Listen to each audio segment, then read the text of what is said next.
The first thing I noticed was the nightstand. It was gone.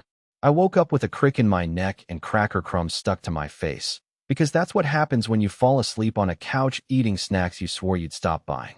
I dragged myself into the bedroom, hoping to sneak in 5 more minutes before her alarm went off. But the nightstand was gone. Not moved. Not shifted. Gone. And in its place, where I'd kept my phone charger, my watch, and an unopened Father's Day card from my niece, was a fern. In a white ceramic pot, with one of those tiny chalkboard signs stuck in it that read, "Grow where you're planted." I blinked at it like it might explain itself. That was the first clue that something wasn't just wrong, it was warped. Like our marriage had slipped sideways and I hadn't noticed until the furniture got involved. The bed had been moved too. Shifted 6 inches to the left. Just enough so that my side was now flush with the wall. Like there was no room for me anymore. No space to slide back in. Even the pillows had been recentered. 2 instead of 4. When I confronted her. Okay, not confronted, more like awkwardly stood in the doorway asking, did you move everything?" She didn't answer. She was brushing her teeth. She met my eyes in the mirror for half a second, then closed the door. That was day 1.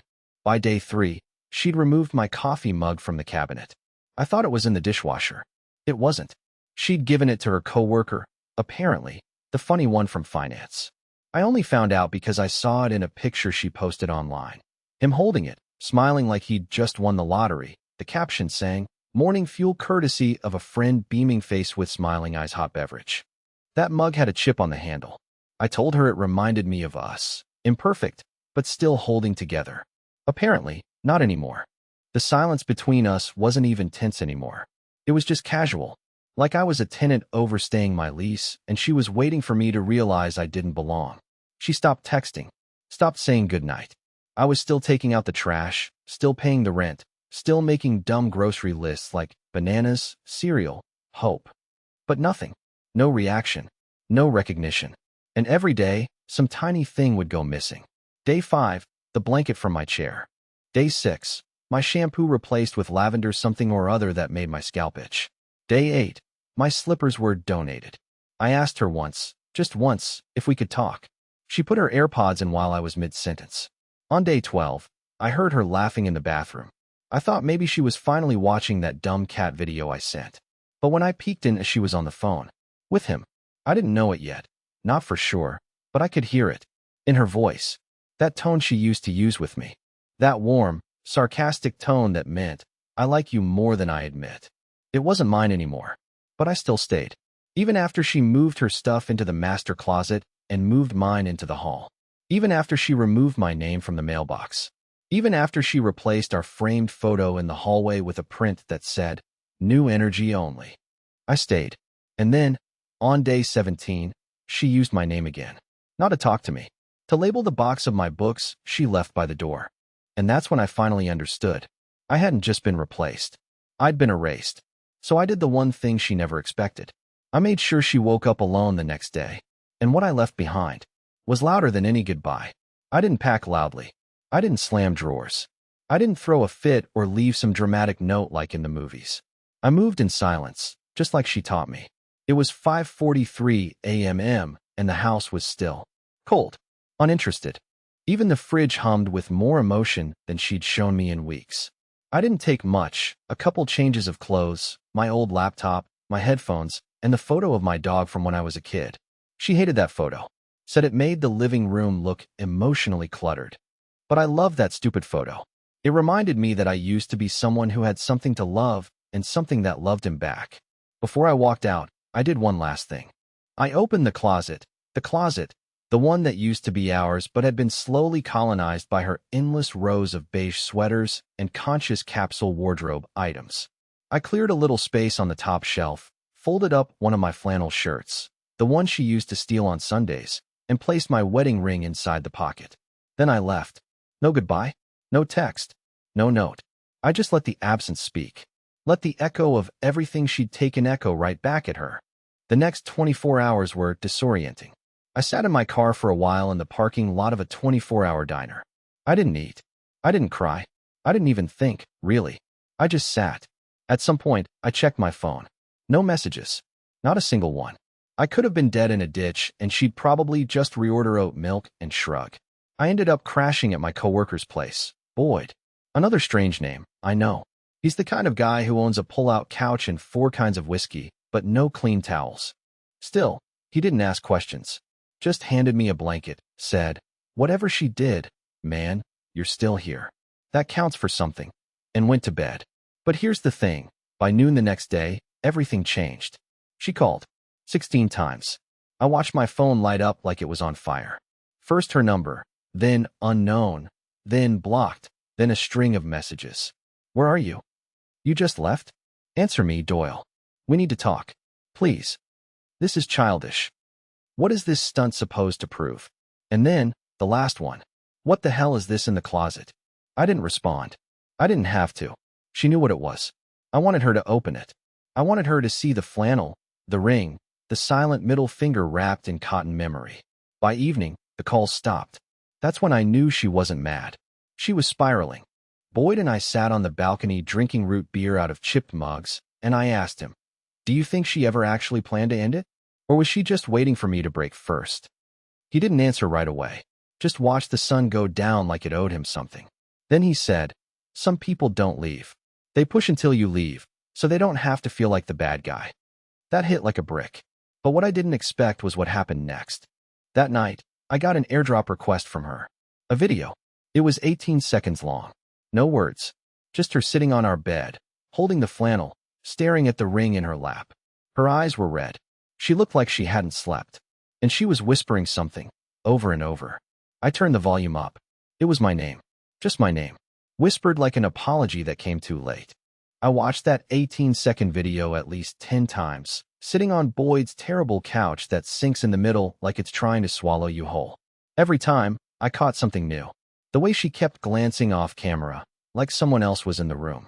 The wrinkle in the comforter near the edge of the bed, like someone had just been sitting there. The faint reflection in the dresser mirror, a shadow that didn't belong to her. But I didn't react. Not yet. I'd spent 17 days reacting to everything she did, like some loyal puppet hoping for crumbs of affection, and I wasn't doing that anymore. I didn't answer her messages either. But at 2:14 a.m., my phone buzzed again. This time, a wall of paragraphs. Long ones. The kind she only sent when she'd been caught or cornered. "Doyle, please talk to me. I didn't know you'd take it that way. You shouldn't have left like that. I didn't mean for things to get so distant. Nothing happened. Not the way you think. I miss you. We should talk in person. There's a lot you don't understand." Right. The classic, you don't have the full picture. Like I hadn't been living in that picture, slowly fading out of it. By morning, I had 12 more messages. Her tone went from soft to demanding to strangely defensive. I recognized that tone. She used it when she was crafting a lie while trying to look honest. A weird talent she developed long before the silence started. But I still didn't answer. Instead, I finally did something for myself. I took a long walk around the block in clothes that didn't smell like old anxiety. And while I was out, she did something stupid. She emailed me. My wife never emailed me. Ever. So when I saw her name in my inbox, the panic in my chest didn't feel like heartbreak. It felt like confirmation. The subject line was, "Please delete this. Please." No body text. Just an attachment. A screenshot. From her own phone. And that screenshot, that was the moment everything snapped into focus. It was a message thread. Her and someone named R. Just an initial. No emoji. No picture. But the tone was unmistakably intimate, casual, and old. Like they'd been speaking long before she stopped speaking to me. The visible part of the thread was enough. R. Did he take the hint yet? Her. He's starting to. He slept on the couch again. R. Good. The distance will do the rest. Her. I just need him to be the one to leave. R. And he will. Keep going. He's too soft to fight back. Her. I know. That's why this has to be quiet. I felt my knees weaken. The kind of weakness you don't recover from in one breath. Their plan, the coldness, the silence, the rearranged bedroom, the disappearing personal items. It wasn't accidental. It wasn't emotional drift. It wasn't stress or burnout or a communication issue. It was a strategy. A literal, deliberate strategy to make me walk away so she wouldn't have to confess anything. And that wasn't even the worst part. Below the screenshot, before she realized she attached the wrong file, there was a notification banner from the same person. Are he gone yet? I want you here tonight. I didn't throw my phone. I didn't scream. I didn't cry. I laughed. A pathetic, shaky laugh that sounded more like a wounded animal trying to pretend it wasn't dying. Boyd walked in and saw me sitting at the table, staring at the screen with that stupid laugh still echoing. He didn't even ask what happened. He just said, so it's that kind of story. And then my phone rang. Her again. But this time, the caller ID wasn't her number. It was a FaceTime request. She'd never FaceTimed me before. Not once in the entire marriage. And I don't know why. Maybe curiosity, maybe self-destruction, but I answered. The screen opened. And behind her, sitting on our couch, legs casually crossed like he belonged there, was the man whose initial was R. He had his arm resting along the back cushion like he owned the place. My couch. The one I carried up 3 flights of stairs because Darla liked how it looked vintage. Now it looked violated. I could see the faint stain from when I dropped curry takeout during movie night last spring. He was sitting right in front of it, legs crossed, relaxed, like he wasn't in another man's home but in his. I didn't say anything. Neither did he. Darla spoke first. Doyle, she said, calm like she was reading off a customer service script. I think we need to talk face to face now. You've been very reactive, and I get it, but this isn't healthy. That word. Reactive. Like I was having a tantrum. Like I wasn't justified in feeling like I'd been emotionally starved, ghosted, erased, and then replaced while still paying for her shampoo and oat milk. I clenched my jaw so hard I thought my molars might crack. Behind her, R, the guy with the couch confidence, gave a smug little nod at the screen. That was it. Just a nod. The kind you give a waiter after they refill your water. It was the most disrespectful acknowledgement I've ever received. So I did the only thing I could think of. I flipped the camera. Now they could see the table I was sitting at. And on it, their screenshot. The messages. The proof. The little digital blueprint of their plan to emotionally exile me from my own marriage. The betrayal they tried to keep soft and unspoken, like it wouldn't count if no one yelled. Darla's expression didn't even break for a second. Her voice lowered. I didn't mean for you to see that, she said. Not, I'm sorry. Not, it's not what it looks like. Just, you weren't supposed to catch us. R leaned in, squinting at the screen. So what now, man? You gonna post it online or something? His voice had that tone, the one arrogant guys get when they think they've already won. No, I said. My voice cracked. I hated that it cracked. I'm not going to post anything. I'm not trying to ruin anyone. Darla exhaled, visibly relieved. I let that moment stretch for just a beat too long. I'm just going to make sure you ruin yourselves. Then I ended the call and immediately backed everything up. I'm not techie, but I'm paranoid. I emailed the screenshot to 3 accounts. I printed copies. I even made a physical notebook with notes, dates, and timelines. Boyd helped. He said it was like I was building a case file for a war I didn't want, but had already been drafted into. But here's the part that really flipped things upside down. The next morning, I got a call from her sister, Talia. Now, Talia and I were never close. She once called me beige wallpaper to my face at Thanksgiving. But when I answered the phone, she sounded panicked. Doyle, she said, what's going on?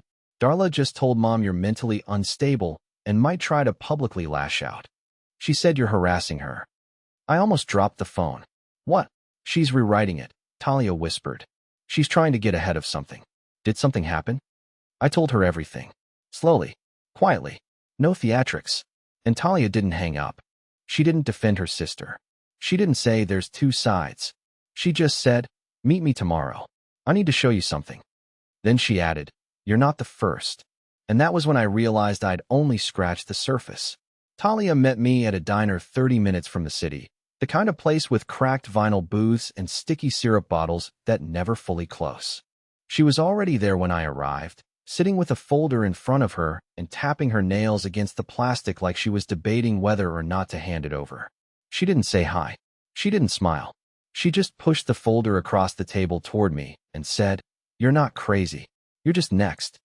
I opened it slowly, half expecting divorce papers or maybe a restraining order Darla had cooked up to control the narrative. But it wasn't that. It was worse. Inside were screenshots, printed photos, and handwritten notes. Different names, different men, different versions of the same playbook. Silence, manipulation, gaslighting, detachment, then the slow erosion of the man's sense of self. followed by a quiet exit that left Darla looking innocent to the outside world. Talia pointed to one page in particular. A man named Jesse. Apparently he'd been with Darla before me, long enough to talk about marriage, move in, even get a dog together. According to the screenshots, Darla had pulled the exact same trick on him. Stonewalling. Emotional distance. Strategically pushing until he left. Only difference? Jesse didn't disappear quietly. He ended up in therapy for a year after she smeared him through mutual friends, calling him controlling and obsessive. He didn't even realize until later that she'd been seeing someone else the whole time. There were 3 other names in that folder. 3. She never lets herself be the one to leave, Talia said, finally making eye contact. Because then she can rewrite it. She turns it into a victim story before the other person even knows they were being erased. I sat there in shock, holding the papers with trembling fingers, and for a second I couldn't even feel my legs. Everything I thought was my unique heartbreak, my isolated humiliation, was just a rerun. But why me? I asked, my voice barely above a whisper. Talia shrugged. You were easy. You don't fight. You explain. You forgive. It wasn't meant to be cruel, but it cut deeper than any insult. She handed me one final envelope. This one's from her laptop. She left it open last Thanksgiving when she went to grab wine. I took a few shots of the messages because something just felt off. I opened it and saw the photos. A series of emails between Darla and a contact labeled consulting. The tone was professional, but the topic? Disturbing. She was paying someone, not a therapist, but some kind of relationship strategist, to guide her through the exit. Literally coaching her on how to emotionally isolate me, trigger doubt, and eventually stage a departure that painted her as unfulfilled and unsupported. There were timelines, scripts, even suggested phrases to use like, I've outgrown this version of myself. It wasn't neglect. It was design. I sat there in that booth, surrounded by the smell of burnt coffee and old syrup, and felt the weight of it settle into my bones. She hadn't just fallen out of love. She'd engineered my silence. She'd sculpted it. I looked up at Talia, and she gave me a sad smile. You were just never supposed to catch on. But now that you have, what are you going to do? I didn't answer right away, because I didn't know. Retaliation felt hollow. Confrontation felt useless. But then I remembered something. My name was still on everything. The lease, the utilities, the insurance, the car. Darla had erased me from the bedroom, the walls, and the mailbox, but not from the infrastructure. And if she wanted to live her little narrative in peace, she was about to learn how inconvenient it is when the background character refuses to quietly vanish. So I stood up from that booth, tucked the folder under my arm, and said, I'm going to write my own version. And the first step? Taking everything back, starting with the keys. I called a locksmith at 7:02 a.m. on a Tuesday. He asked if I had proof I was the owner. I sent him a picture of my ID next to the lease agreement with my name circled. He didn't ask questions after that. He showed up 20 minutes later in a van that looked older than my car and replaced the deadbolt like it was just another Tuesday job, not the silent declaration of war it was. While he worked, I gathered everything she hadn't already claimed. The ring was gone. So was the framed photo from our wedding. But all the legal documents? Still in the drawer. The bank accounts, the car registration, the lease, everything was still under my name. That was the fatal flaw in her quiet little game. She played it like I wouldn't notice. Like I'd go away with nothing, thinking I had nothing. I left her one thing, a letter. Handwritten. Not bitter. Not angry. Just clear. Darla, you erased me one drawer at a time. One cold stare. One missing cup. One late-night walk. But you forgot the part where I'm still legally tied to everything you rely on. The car? Mine. The rent? Me. The Wi-Fi? Guess what? You've been streaming your new life on my account. So this is me, no longer playing the silent fool. The locks are changed. Your things are boxed. The lease ends next month, and I'm not renewing. I've taken my name off the joint account. The car will be gone by noon. I'm letting you keep the couch, since your guest made himself so comfortable on it. No need to call. There's nothing left to explain. You made your silence speak. This is mine. I placed it on the kitchen counter next to the mug she gave away, or so I thought. Turned out it had been under the sink the whole time. Hidden, like she couldn't even be bothered to throw it away properly. Then I packed the last of my things, called Boyd, and left. At 4:38 p.m. my phone lit up. Unknown number. I didn't answer. 5 minutes later, another call. Same number. Then a text. What the hell did you do? You can't just lock me out of my own life. Answer your phone. Another came through 30 seconds later. This is abuse, Doyle. This is illegal. I'll go to the police. That one made me laugh. The police? After everything? Then she sent a picture. It was of her, standing outside the door, suitcase at her feet, holding my letter in one hand, the other mid-fist against the doorframe. Her hair was a mess. Her expression, cracked wide open. Not rage. Not confusion. Panic. The silence she built around me had finally caved in on her. I didn't reply, but I forwarded the text thread to my lawyer. By midnight, Boyd and I were sitting on his balcony again, passing a bottle of off-brand whiskey between us. I told him everything, from the initial silence to the messages to Talia's folder. He didn't interrupt once. When I finished, he exhaled through his nose and said, "You know what I think?" She thought she could narrate the breakup so cleanly that it wouldn't leave a mark on her. You just gave her a scar. I stared out over the city and thought about that. She wanted a clean ending, a quiet, vanishing one, where I just slipped out of frame and she moved on without friction. Instead, she got a version where her lies are archived, her tactics exposed, her ending complicated. But it wasn't revenge. Not really. It was just me, finally turning the volume up on everything I'd swallowed for months. And she hated the sound of it. By Friday, the story started circulating. Mutual friends, her coworkers, even a few of my old college acquaintances started reaching out with weird, overly polite, "Hey, just checking in," messages. That's when I knew she was doing damage control. Darla was spinning it fast, and she was spinning it hard. According to her version, I had emotionally snapped. She said I'd stormed out in some dramatic, unhinged meltdown. Claimed I'd locked her out in retaliation after a simple misunderstanding. She painted herself as a confused wife who'd tried everything.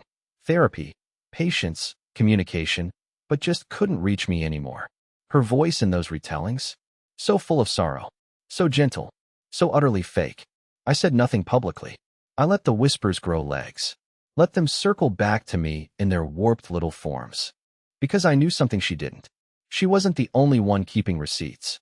It came from a woman named Lynette, someone I barely remembered from a 4th of July barbecue we'd gone to last year. She worked in the same marketing firm as Darla, only a different department. Back then, she'd complimented my potato salad and asked if Darla and I were planning a trip to Hawaii. I hadn't seen her since. But now she sent me a message that just said, "You don't know me well, but I know this isn't your fault. And I think it's time people saw the full story." Attached was a video. It had been recorded at the office. Darla didn't know she was being filmed. Probably didn't notice Lynette's phone on the desk, slightly tilted, camera running. The footage showed Darla in full confidence mode, leaning against a chair in the break room, laughing with someone off-screen. And the words that came out of her mouth. "Oh, he'll leave. He's too passive not to. I don't even have to do anything. Just stay cold. Stop engaging. Eventually, he'll walk. And I won't look like the bad guy." Laughter. R's been a good distraction in the meantime. Once Doyle's out of the picture, I'll move in with R. Then it's just a matter of reshaping the narrative. He doesn't fight. That's the upside of marrying someone who hates conflict. More laughter. I watched it once. Then twice. Then I forwarded it to Talia. She posted it to her Instagram story with no caption. And that's when everything burned down. My phone exploded. Not literally, but close enough. Messages. DMs, missed calls. People asking if the video was real. Apologies from friends who'd believed her version. Even her boss, reached out asking if I'd be willing to speak privately. But I wasn't interested in revenge. I didn't want to speak. I just wanted her silence to echo back at her. That night, Darla tried calling again. She left a voicemail, her voice trembling. "Doyle, what the hell did you do? You're ruining my life. That was private. That was months ago. You're blowing this out of proportion. We were done already. I just didn't know how to tell you. You're making me look like a monster." The irony made my stomach turn. I was the one who looked like a ghost for weeks. Now she was screaming about injustice. Because the story she wrote finally flipped its pages on her. But the last message, that's the one I'll never forget. She texted me one line. "You don't come back from this, Doyle. Neither of us does." But she was wrong. I already had. 3 weeks passed after the video dropped, and in those 3 weeks, everything flipped. Darla went quiet. Not the eerie, passive-aggressive silence she once used like a scalpel. This was the kind of silence that comes when you finally run out of ways to manipulate the narrative. People stopped replying to her social posts. Her carefully curated image began to chip. Her job? From what I heard, she wasn't fired, but she was encouraged to consider a professional pause. I didn't gloat. I didn't rub it in. Because at the end of the day, it wasn't about tearing her down. It was about standing up and saying, I won't be erased. I moved out of Boyd's apartment 2 days after the lease on the old place ended. He offered to let me stay longer, but I needed space. Real space. Not just from Darla, but from the version of myself who'd lived half awake in that apartment for far too long. I found a small loft on the edge of town. Not fancy, not flashy. Just mine. The first night I slept there, I opened the windows wide, even though it was cold, and let the sound of the wind come in. It was the first silence that didn't hurt. A few days later, I ran into someone I hadn't seen in years. Her name was June, and she used to work with me back when I was doing part-time web support. We bumped into each other at a bookstore, both reaching for the same outdated mystery novel we'd already read years ago. It was awkward. It was simple. It was real. We got coffee. We talked. Not about Darla. Not about trauma. Just about how we were both trying to find solid ground again. I told her about the couch, the nightstand, the fern with the quote in it. She laughed. Not a polite laugh, but one that made the barista glance over like we were being too loud. It was the kind of laugh I hadn't heard in months. Maybe longer. The best part? She didn't try to fix me. She just listened. And when I thanked her for that, she said something that stuck with me. You don't need fixing. You were just standing in the wrong spotlight. I still think about that. One morning, I got a letter in the mail. No return address. Just my name, written in her handwriting. Inside, a short note. I guess I got what I wanted. You're gone. But it doesn't feel like a win. I hope your silence never feels as heavy as mine does now. D. I didn't respond. Not because I hated her, but because I didn't need to. She played silence like a weapon. I used it like a shield, and walked out still whole. The healing didn't come all at once. There are still nights I wake up thinking I hear the sound of her phone screen lighting up in the dark. But then I remember, that screen's not my responsibility anymore. That silence, it belongs to someone else now. And mine. My silence finally sounds like peace.